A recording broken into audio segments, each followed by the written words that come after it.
সকলে স্বাগত আমাদের ইউটিউব চ্যানেল সহজ পাঠের গুরুজিতে।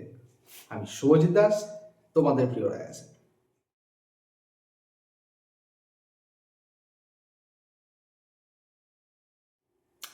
আজকে আমরা চলে এসেছি মাধ্যমিক গণিত নিয়ে। এটা আমাদের গণিতের 2 নম্বর চ্যাপ্টার, মানে বসে দেখি 2 সরল সুদ কষার 3 নম্বর ক্লাস। তার মানে এর আগে আমরা কিন্তু দুটো ক্লাস করে দিয়েছি। আশা করি তোমরা দেখেছো। না দেখে থাকলে এই ভিডিওর ডেসক্রিপশনে সেই লিঙ্কগুলো পেয়ে যাবে।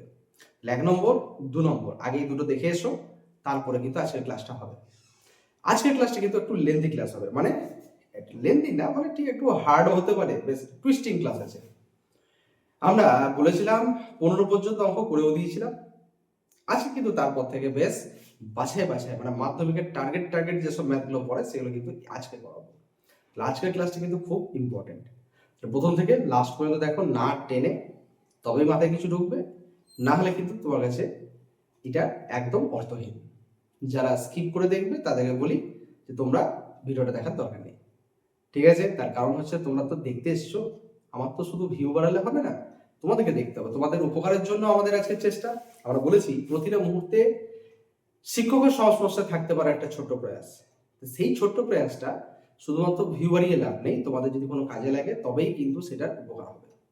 বেশ, চলো আর বকবো না, গল্প তো হবেই ক্লাস চলতে চলতে। চলো এগিয়ে যাই। আচ্ছা, আমরা 16 নম্বর কোশ্চেন দিয়ে স্টার্ট করবো। 16 নম্বর কোশ্চেনটা তোমরা স্ক্রিনে দেখতে পাচ্ছ, ভালো করে পড়ো। বলা হয়েছে আসলাম চাচা কর্মক্ষেত্র থেকে অবসর নেওয়ার সময় 1 লক্ষ টাকা পেলেন। ওই টাকা কিছুটা ব্যাংকে ও বাকিটা পোস্ট অফিসে জমা রাখেন। প্রতি বছর সুদ বাবদ 5,400 টাকা পান।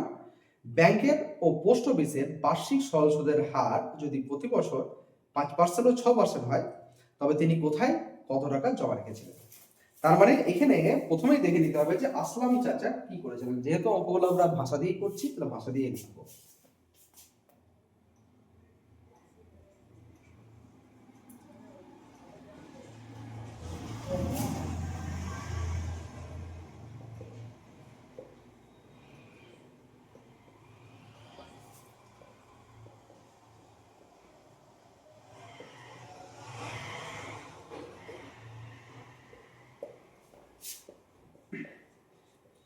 তিনি ওই টাকা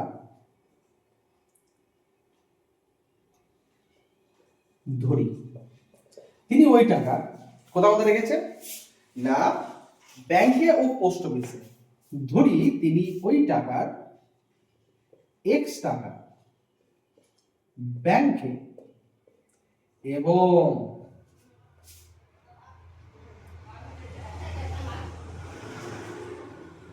মাইনাস এক্স টাকা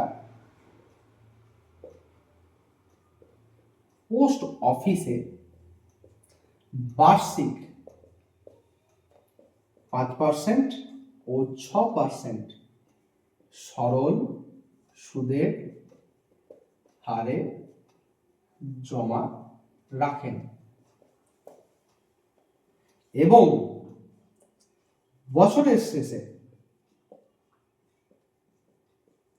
উভয় জায়গা থেকে সুদ বাবদ মোট 5,400 টাকা। তাহলে দেখো, তোমার যা কোশ্চেন দেওয়া ছিল সেই পুরো কোশ্চেনটা এইটুকু জায়গার মধ্যে গুছিয়ে নিয়েছি। তাহলে কি হলো জায়গাটা দেখো, প্রথমে বলা হচ্ছে তিনি 1 লাখ টাকা পেলেন, সেটা ব্যাংকে রেখেছেন এক্স টাকা। 1 লাখ মাইনাস এক্স টাকা রেখেছেন পোস্ট অফিসে। সিম্পল। 1 লাখ টাকার মধ্যে মনে করো যদি তিনি 10,000 টাকা ব্যাংকে রাখেন, তাহলে বাকি টাকাটা কি হবে? 1 লাখ থেকে 10,000 টাকা বাদ দেবো। এটাকে তুমি আরেকভাবে করতে পারো। সেটা হচ্ছে তিনি এখানে এক্স টাকা রেখেছেন, এখানে ওয়াই টাকা রেখেছেন, লাস্টে কিন্তু দুটো সমাধান পাবে এক্স আর ওয়াই দিয়ে, তোমরা সেটা দিয়েও করতে পারো। এটা যে একটা সুবিধা হবে, আমরা ডাইরেক্ট সেই একটা ইকুয়েশনের মধ্যে কিন্তু উত্তরটা পাবো। যেহেতু আমরা বলেছিলাম ক্লাস 9-এ তোমরা শিখেছো দ্বিচল বিশিষ্ট সমীকরণের সমাধান। রৈখিক সমীকরণ মানে দুটো চলরাশি থাকলে দুটো সমীকরণ থাকবে, তবে তো সমাধান থাকবে। আর আমরা ক্লাস 10-এ শিখেছি একচল বিশিষ্ট দ্বিঘাত সমীকরণ। তো যেহেতু আমরা এখানে অ্যাকচুয়ালি আনতে চাইছি, তাহলে অঙ্কটা সুবিধা হয়ে যাবে। তার জন্য আমরা কিন্তু একটাই চলরাশি ব্যবহার করেছি, দুটো চলরাশি কিন্তু ব্যবহার করিনি। তুমি চাইলে এক্স আর ওয়াই দুটো আলাদা চলরাশি ব্যবহার করতে পারো। করে দেখে তো কি হচ্ছে আমাকে জানিও। ব্যাস, তাহলে দেখো ব্যাংকের সুদের হার হচ্ছে 5% আর পোস্ট অফিসে 6%, এবং বছরের শেষে তিনি কিন্তু দু জায়গা থেকে যে সুদটা পাবেন সেটা হচ্ছে 5,400। তাহলে আমাকে কি করতে হবে অঙ্কটা থেকে কি বুঝলে? ব্যাংকের ক্ষেত্রে মূলধন এক্স, বার্ষিক মানে 1 বছর সময়, সুদের হার 5%, সুদ বার করতে হবে। ব্যাস। দ্বিতীয় ক্ষেত্রে আবার তাই, পোস্ট অফিসের ক্ষেত্রে 1 লাখ মাইনাস এক্স টাকা হচ্ছে মূলধন, সময় হচ্ছে 1 বছর, সুদের হার হচ্ছে 6%, সুদ বার করতে হবে। সেই সুদ দুটো যোগ করে দেবো শর্তানুসারে, সেটা হচ্ছে 5,400। ব্যাস, এইটুকু একটা অঙ্ক করে ফেলি।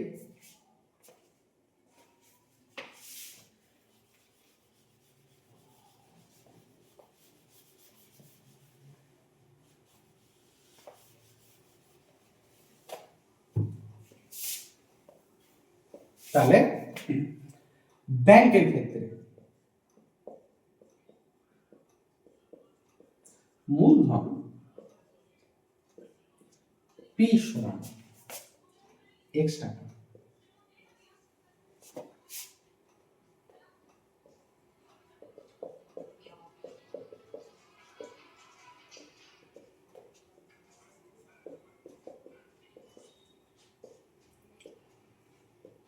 বার্ষিক সরল সুদের হার ব্র্যাকেটে আরো মান সমান 5%, তাহলে নির্ণেয় সুদ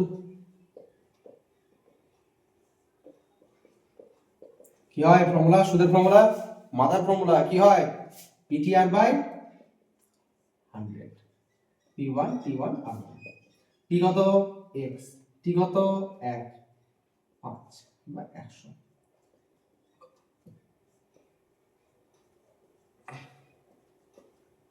আচ্ছা, 5 আর 100 কাটতে পারো কি? হ্যাঁ, কেটে দিতে পারো। আমি রেখে দিয়েছি, লাস্টে ক্যালকুলেশন করতে আমার সুবিধা হবে। ঠিক আছে, চলো। তার নিচে পোস্ট অফিসে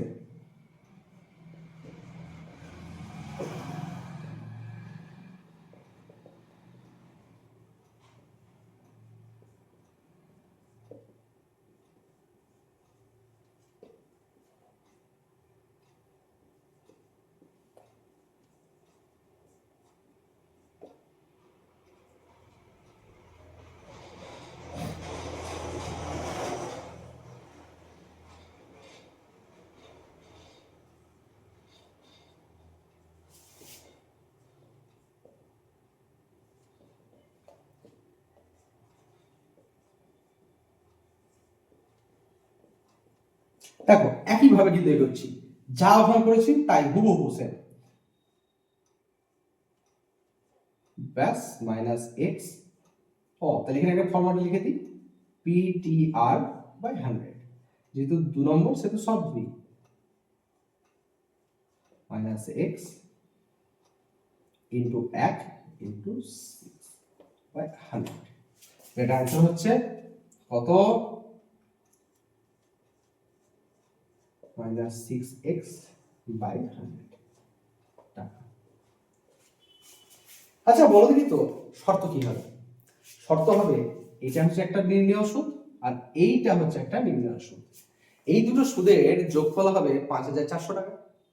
ব্যাস, শর্ত করো।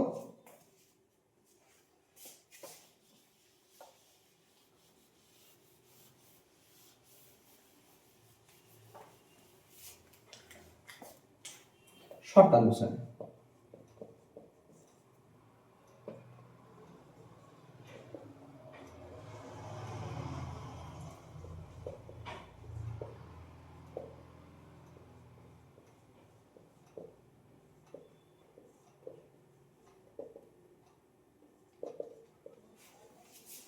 ব্যাস, সমাধানটা তাহলে করে ফেলি।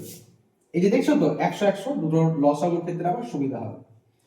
5x plus 6 lakh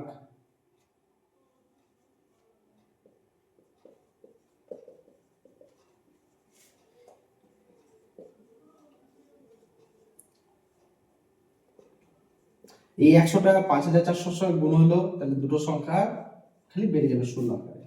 minus x is equal to 54,000, না ভুল বললাম, 5,40,000 মাইনাস 6,00,000, তাহলে minus x is equal to minus 60,000, x is equal to 60,000। তাহলে কি হবে উত্তর? লাস্টে লিখবে। তাহলে অতএব আসলাম চাচা অবসর গ্রহণের পর তার মোট টাকা থেকে এক্স কোথায় গিয়েছিলেন? ব্যাংকে। তাহলে 60,000 টাকা ব্যাংকে এবং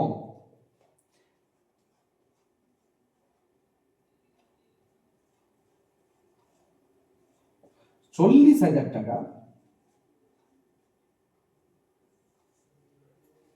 পোস্ট অফিসে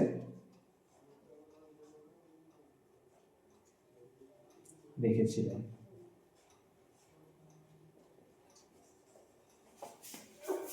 বুঝতে পারলে? অঙ্কটা কিন্তু কঠিন নয়। তাহলে কঠিনটা কি?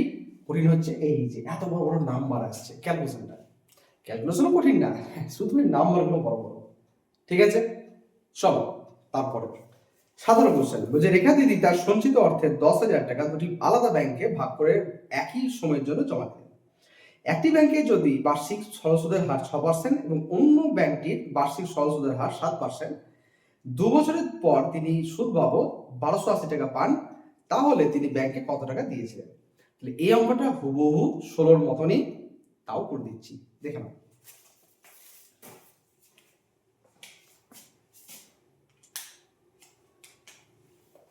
রেখা দিদি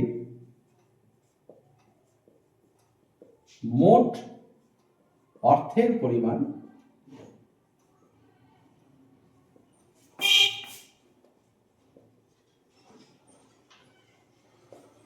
10,000 টাকা। তিনি দুটো ব্যাংকে রেখেছেন, ঠিক আছে? তাহলে ধরি তিনি প্রথম ব্যাংকে x টাকা, ও একই ভাষা লিখব, দ্বিতীয় ব্যাংকে 10,000 মাইনাস x টাকা জমা রেখেছিলেন। প্রথম ব্যাংকের ক্ষেত্রে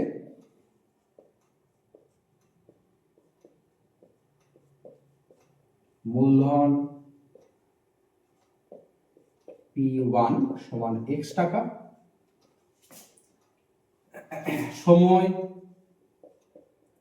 তিনি কিন্তু 2 বছর রেখেছিলেন, আর কি সরল সুদের হার কি বলেছিল? প্রথম ব্যাংকে 6%, দ্বিতীয় ব্যাংকে 7%, তাহলে 6%।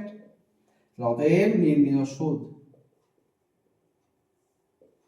I1 সমান কি হবে? PTR বাই 100, তাহলে PTR বাই 100 1 তাহলে মনে হচ্ছে x 2 6 বাই 100 কত হলো? 12x বাই 100 টাকা।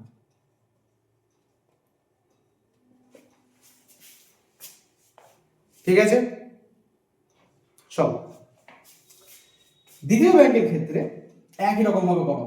এইখানে আমি করে দিচ্ছি। দ্বিতীয় ব্যাংকের ক্ষেত্রে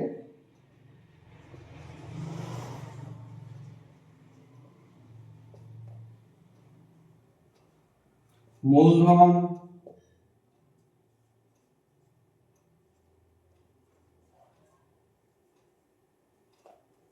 সময়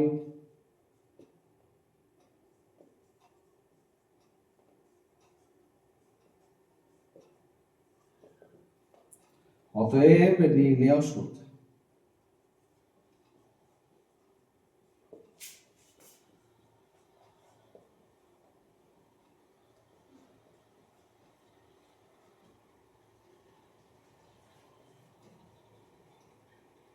না, এটা 7% বাই 100, তাহলে হচ্ছে 14 দিয়ে গুণ করলে হচ্ছে 14-র পর 1 2 3 4 মাইনাস 14x বাই 100।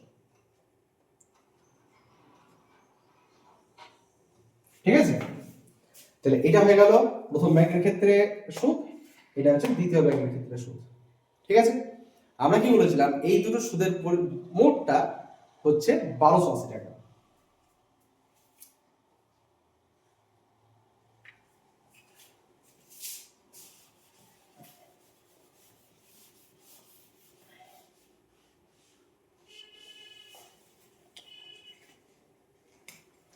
শর্তানুসারে প্রথমের সুদটা কত ছিল? 12x বাই 100, এটা হচ্ছে 14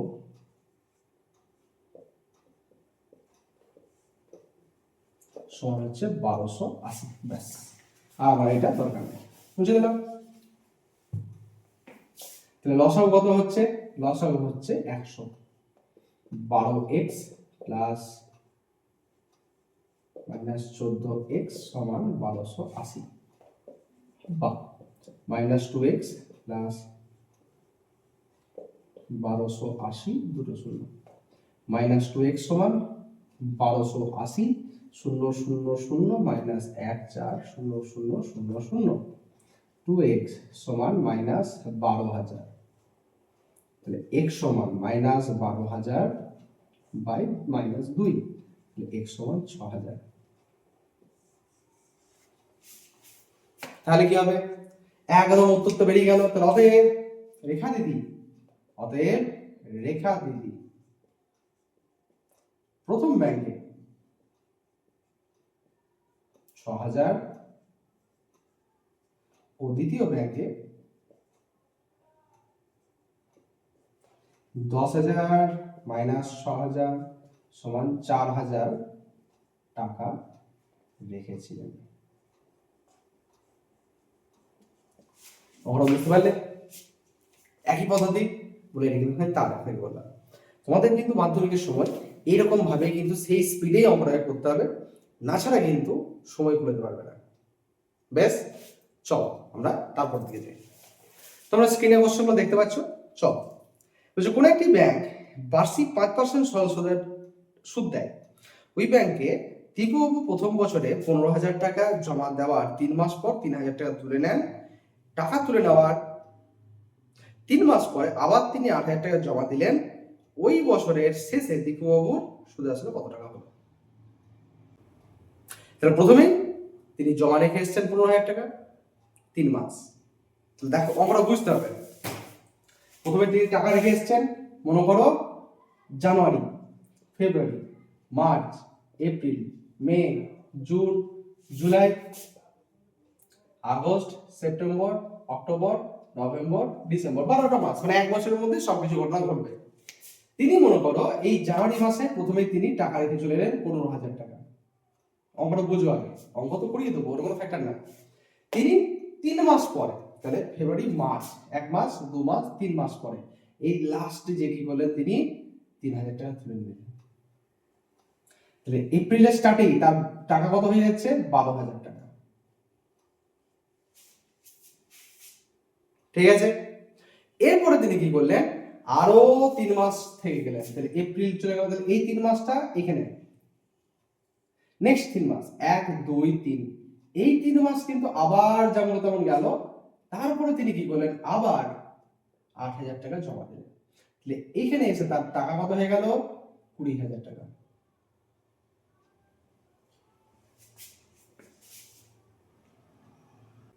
হয়েছে? এবার দেখো এখান থেকে শুরু করে আরো 6 মাস পর্যন্ত তিনি কিন্তু কোনো টাকা লেনদেন করলেন না। এইখানে এসে তিনি অ্যামাউন্ট কত টাকা পেলেন, এই হচ্ছে কোশ্চেন। তাহলে একটা টাইম লাইনের মতো করে আমরা বুঝে গেলাম যে তিনি এই ঘটনাগুলো কি ঘটিয়েছেন। ব্যাস, এই অঙ্কটাকে আমরা করব খালি ভাষা দিয়ে। বলো বুঝতে পারলে? চলো তাহলে শুরু করি।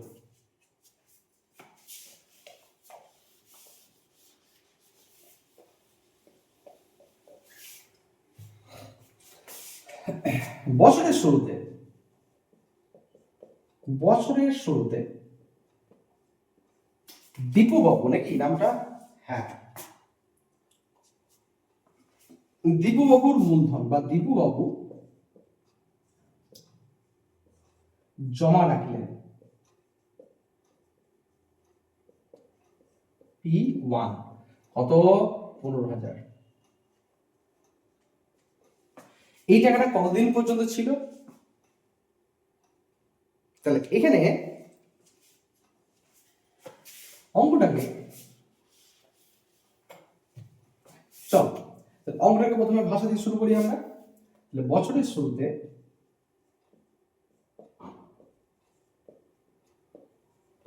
দীপু বাবু ব্যাংকে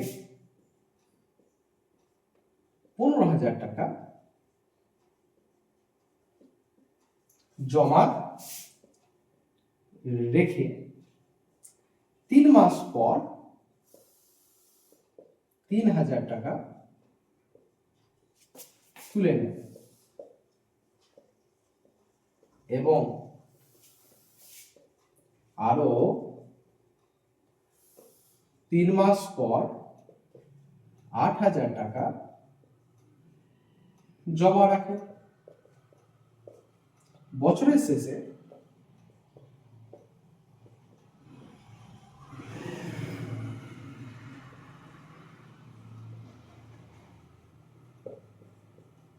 তুলে নেন। তাহলে আমরা ওটা তারপর থেকে শুরু করি।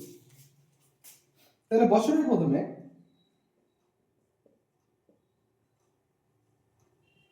মূলধন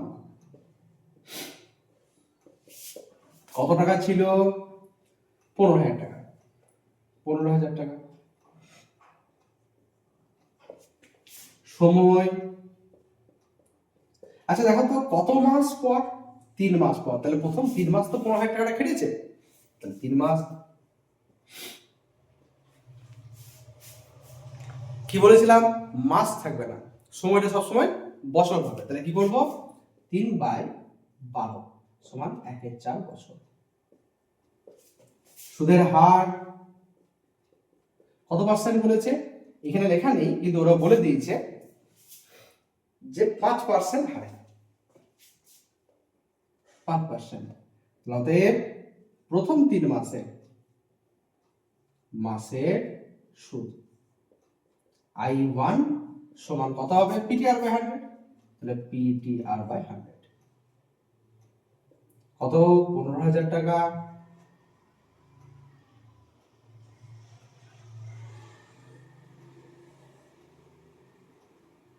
দুটো শূন্য ভাগ হলো, 4 দিয়ে 150 কাটলে হয় 4 3 12, 3 শূন্য 4 7 28 দশমিক 45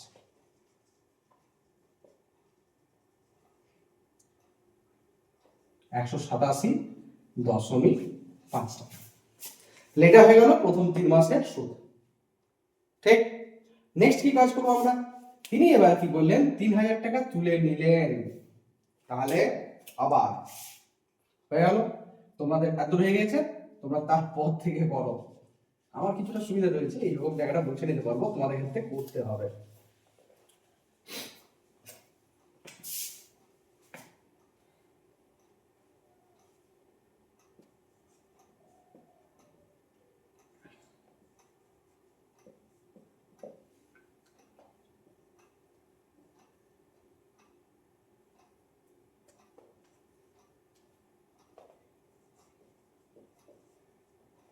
দেখো পরের 3 মাস, তার কারণ হচ্ছে আবার কিন্তু 3 মাস পর কিন্তু টাকাটা তুলে নিয়েছিলেন।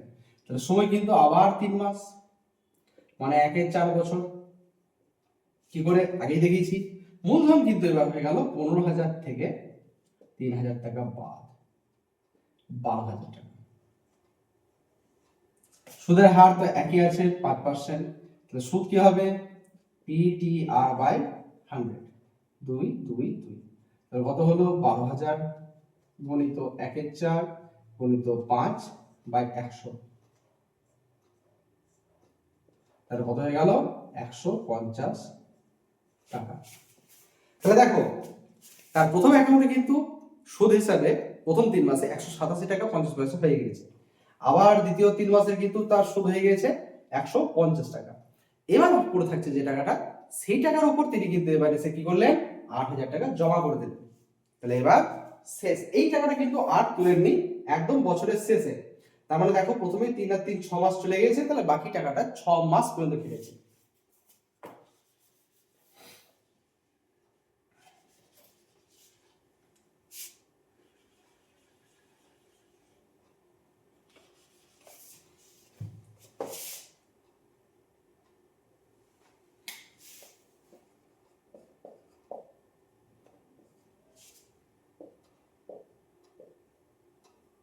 যেহেতু 6 মাস বলেছি সেটা 6 মাস, মানে 6/12 সমান 1-2 বছর। টাকা কি 12,000 টাকা ছিল, আরো 8,000 টাকা দিল, তাহলে হলো 20,000 টাকা হয়েছে। তাহলে I3 কত হবে শেষ 6 মাসের, তাহলে একটু কাছাকাছি লেখো, শেষ 6 মাসের সুদ। তাহলে PTR/100 333। পি এর মান কত 20,000, টি এর মান কত 1-2, আর এর মান কত 5/100, 2 শূন্য 2 শূন্য 2 দিয়ে গেলে হচ্ছে 100, তাহলে হলো 500 টাকা। আচ্ছা, তাহলে এবার যদি প্রশ্ন করা হয় তাহলে তিনি বছরের শেষে কত টাকা পেলেন সুদ আসলে, তাহলে করে ফেলি। তাহলে অতএব দীপু বাবু বছরের শেষে সুদ আসলে টাকা পাবেন সমান। আচ্ছা, বছরের শেষে এই মুহূর্তে তার কাছে মূলধন কত আছে 20,000 টাকা, এই টাকাটা তো পাবেনি যেহেতু তিনি ব্যাংকে রেখে এসেছে। প্রথম সুদ কত বললাম 187.50, দ্বিতীয় ক্ষেত্রে 150 আর তৃতীয় ক্ষেত্রে 500, যোগ করে দাও। তাহলে দেখো লাস্টের 2 শূন্য 50 87, তাহলে 0.50, তাহলে শূন্যর জন্য 7, 5 আর 8, 8 5 তাহলে 3, 1 2 3 1, 3 আর 5 8, ঠিকই বলছিলাম, ভুলে গেল।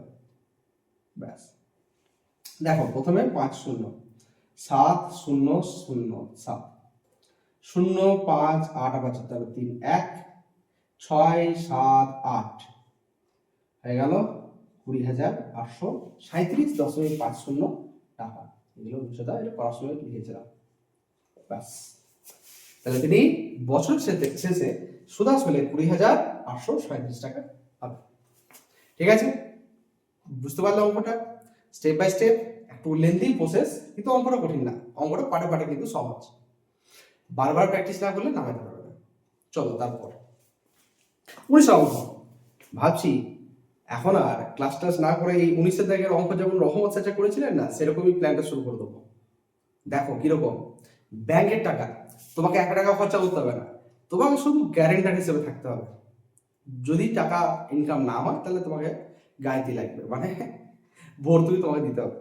তাছাড়া যদি এই রহমত চাচার মতো বুদ্ধি খেটে যায় তাহলে দেখবে কিছুটা সময় পর তোমার একের পর এক প্রপার্টি আসতে থাকছে। দেখো কি বলেছে, রহমত চাচা বাড়ি তৈরি করার জন্য বার্ষিক 12% সরল সুদের হারে 2,40,000 টাকা ব্যাংক থেকে ধার নেন। ধার নেওয়ার 1 বছর পর তিনি বাড়িটি প্রতি মাসে 1 বছর পর থেকে তিনি বাড়িটি প্রতি মাসে 5200 টাকা ভাড়া দেন। ধার নেওয়ার পর কত বছর পরে তিনি বাড়ি ভাড়ার টাকায় আয় থেকে ব্যাংকের টাকা সুদ সহ শোধ করবেন, মানে তিনি ব্যাংক থেকে 2,40,000 টাকা ঋণ নিলেন। হয়ে গেল। দেখো তো অঙ্কটাকে আমরা কিন্তু আবার টাইম লাইনের সাহায্যে বুঝবো। তিনি মনে করো 2,40,000 টাকা ঋণ নিলেন, ঋণ কত পার্সেন্ট সরল সুদের হারে 12% সরল সুদের হারে। আচ্ছা, একটা সময় পর এটা তাহলে পিটা বুঝো, 12% সরল সুদের হারে যখন এ আসবে না তখন পি প্লাস আই, পিটা তো 2,40,000 টাকা, কিন্তু এই আইটা কিন্তু একটা সময় পর চাপবে, একটা বড় সরল সুদ চাপবে সরল সুদের হারে। তিনি কি করলেন, তিনি জবে থেকে ঋণটা নিয়েছেন, মনে করো এটা 1 বছর 2 বছর 3 বছর 4 বছর 5 বছর করতে করতে করতে করতে করতে n বছর পর তিনি কিন্তু শোধ করে দিলেন টাকাটা। এবার এক্ষেত্রে কি হচ্ছে, তিনি 1 বছর থেকে যদি নিয়েছেন ঋণটা, ঋণ কিন্তু প্রথম বছরে ঋণ নিয়েছেন, দ্বিতীয় বছর থেকে তিনি কিন্তু ব্যাংকে টাকা দিতে শুরু করলেন, কত করে 5,200। আবার তৃতীয় বছরে তিনি কি করলেন, না 5,200 করে প্রত্যেক মাসে, 5,200 ইন্টু 12, সারা বছরের সুদ করলেন। 3 নম্বর বছরে আবার 5,200 ইন্টু 12, এই করতে করতে করতে করতে n বছরে তার হচ্ছে না, যেহেতু যেদিন থেকে ঋণ নিয়েছেন সেদিন থেকে n বছর পর শোধ হচ্ছে, আর যেদিন থেকে ঋণ নিয়েছেন তার 1 বছর পর থেকে কিন্তু সুদ শোধ করছেন, অর্থাৎ লোনের কিস্তি দিচ্ছেন। তাহলে এই 1 বছর ধরে কিন্তু তিনি কোনো মানে সুদ দেননি, মানে কিস্তি দেননি। তাহলে সেক্ষেত্রে তার n বছরে শোধ হবে না, n-1 বছর ধরে সে কিন্তু 5200 টাকা প্রত্যেক মাসে এবং বছর মানে এত টাকা তিনি শোধ করে দেবেন।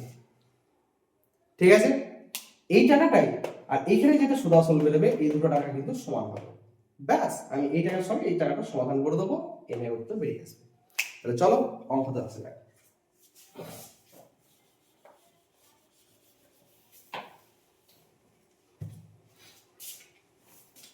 ধরি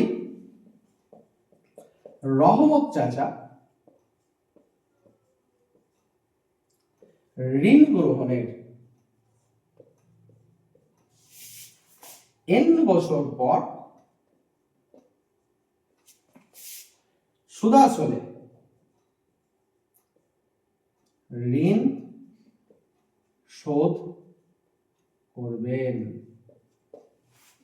হয়েছে, হয়ে গেল। তাহলে আগে বার করি n বছরে কতটা সুদাসল হয়। ঋণের পরিমাণ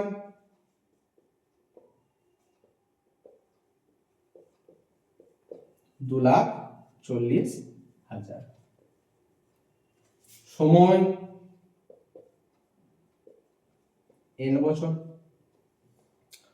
বার্ষিক সরল সুদের হার 12%। অতএব নির্ণেয় সুদ কি হবে, PTR/100। পি কত, 2,40,000,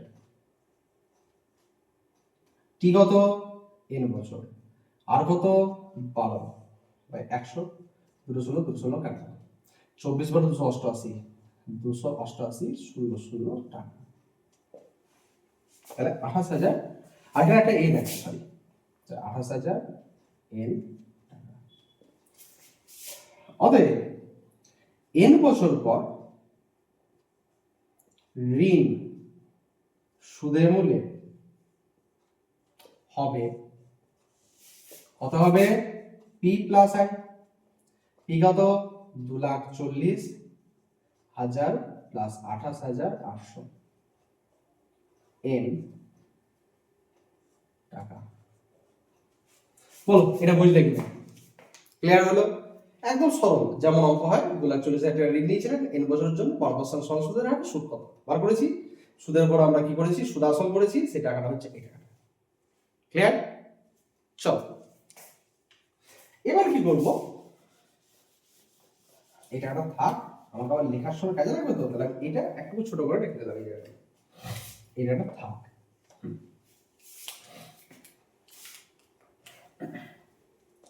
এখন এটা বুঝে দিব পুরোটা।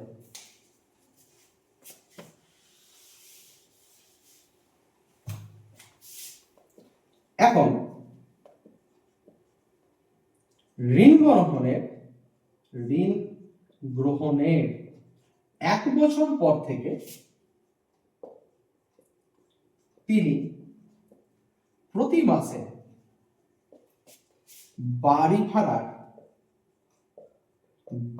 ভাড়ার 5,200 টাকা হিসাবে n-1 বছরে তা সুদের মূল্যে শোধ করবেন। অতএব n-1 বছরে বাড়ি ভাড়ার টাকা, দেখো তো প্রথম কথা হচ্ছে 1 মাসে তিনি 5200 টাকা পাচ্ছেন, মাসে 5200 টাকা, তাহলে 1 বছরে কত, 12 দিয়ে গুণ, এরকম n-1 বছরে কত, n-1 দিয়ে গুণ, সিম্পল, 52 কে 12 দিয়ে গুণ, 52 কে 12 দিয়ে গেলে 104, 52, তাহলে 6 2 4, তাহলে 6 2 4 0 0 n মাইনাস 6 2 4 0 0 টাকা। বাস, তাহলে এটাই দেখো তো, তাহলে কিন্তু তার সুদ আসল।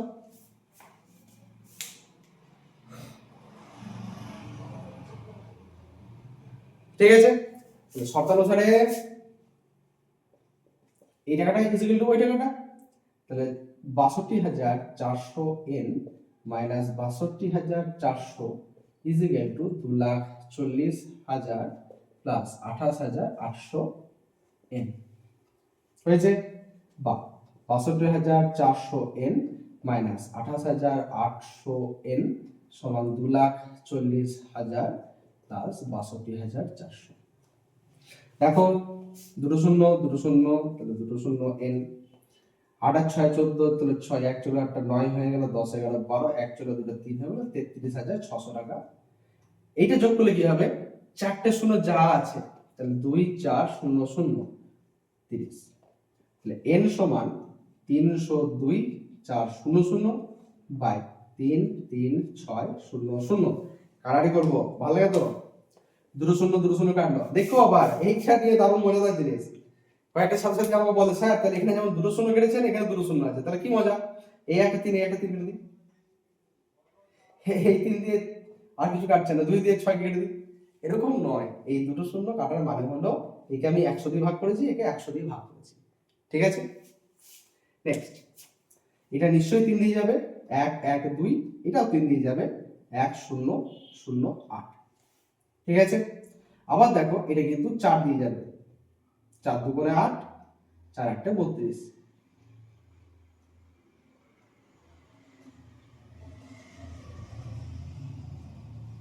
আবার 2 দিয়ে কাটবে 14, 2 দিয়ে কাটলে 7, 7 দিয়ে কাটলে 9, তাহলে n সমান 9। প্রশ্ন করবে স্যার ক্লাস 10 এ কি এত ছোট করে কাটতে পারি? হ্যাঁ নিশ্চয়ই পারো, তোমার অঙ্ক তুমি যত ছোট করে কাটতে পারো। বড় করে কাটার নিয়ম হচ্ছে যতটা পারবে বড় করে কাটবে, যদি না পারো ছোট করেও কাটবে, কোনো অসুবিধা নেই। সেরকম তো অনেকে মুখস্থ করে রাখতে পারতো যে স্যার একে এটা দিয়ে ভাগ করলে 9 হয়, তুমি ডাইরেক্ট কেটে দেবে 9 দিয়ে, কিন্তু সেটা করা যাবে না, তোমাকে প্রসেস কয়েকটা স্টেপ দেখাতে হবে। তাহলে সেক্ষেত্রে তোমার দরকার নেই, তুমি ছোট করে কাটো। তাহলে n উত্তর কি হলো, অতএব উত্তরটা লিখে নাও, আমি বলে দিচ্ছি। অতএব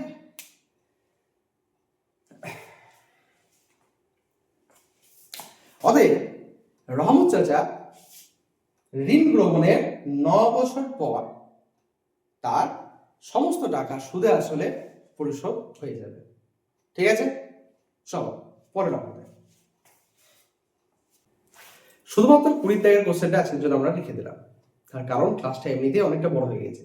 ঠিক আছে, আমরা কি করব, 20 সঙ্গে পরের দিনে শর্ট কোশ্চেনটা কমপ্লিট করে দেবো, তাহলে একসঙ্গে পুরো ক্লাসটা টাইম মতো হয়ে যাবে। ঠিক আছে, তোমরা কি করতে লাগো, এই জায়গাটা যা যা পড়ালাম সেটা কিন্তু রিভিশন করতে লাগো। ঠিক আছে, দেখা হচ্ছে এর 4 নম্বর পার্টে। তাহলে দেখতে পাচ্ছ তো একটা ছোট্ট চ্যাপ্টার কতগুলো চ্যাপ্টার পার্টের মধ্যে দিয়ে আসছে। চলো দেখা হচ্ছে নেক্সট ভিডিওতে, টাটা।